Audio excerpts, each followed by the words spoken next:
Seskap Teddy bocorkan isi surat Prabowo untuk 5 menteri yang kena reshuffle. Presiden Prabowo Subianto memberikan surat kepada 5 menteri Kabinet Merah Putih yang diganti atau terkena reshuffle, perombakan kabinet pada 8 September 2025. Surat itu diserahkan Prabowo melalui Sekretaris Kabinet, Seskap, Letkol Teddy Indrawijaya kepada 5 ex-menteri. Di antaranya ada mantan Menteri Keuangan, Menkeu, Sri Mulyani dan ex-Menteri Koordinator Bidang Politik dan Keamanan, Menko Polkam, Budi Gunawan. Teddy lantas mengunggah momen penyerahan surat tersebut lewat unggahan di akun media sosial Instagram resmi Sekretariat Kabinet pada Minggu, 14 September 2025. Sedikit cerita dari minggu lalu.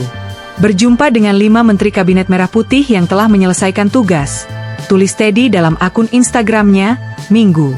Dalam keterangan unggahannya, Teddy menuliskan bahwa surat khusus itu ditulis sendiri oleh Presiden Prabowo. Pertemuan ini menjadi kesempatan untuk bersilaturahmi sekaligus menyerahkan surat khusus dari Presiden Prabowo Subianto, kata Teddy. Menurut Teddy, surat-surat itu berisi ucapan terima kasih dari Prabowo atas dedikasi ke-5 menteri selama sekitar 10 bulan menjabat dan menjadi bagian dari Kabinet Merah Putih. Surat tersebut disusun langsung oleh Presiden sebagai ungkapan terima kasih atas dedikasi dan kontribusi besar para menteri bagi negeri, selama menjalankan amanah sebagai bagian dari keluarga Kabinet Merah Putih, ujar Teddy. Momen penyerahan surat bersama keterangan itu, diunggah sejumlah foto yang memperlihatkan momen penyerahan surat oleh Seskap Teddy kepada ke-5 mantan menteri. Dari foto yang diunggah, terlihat 5 ex-menteri didatangi satu-satu.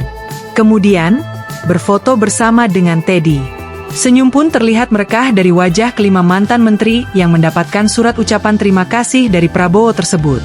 Diketahui, Presiden Prabowo melakukan reshuffle dengan mengganti 5 posisi menteri. Kemudian, melantik 4 menteri dan 1 wakil menteri, Wamen, pada Senin, 8 September 2025. Download Tribun X sekarang, menghadirkan lokal menjadi Indonesia.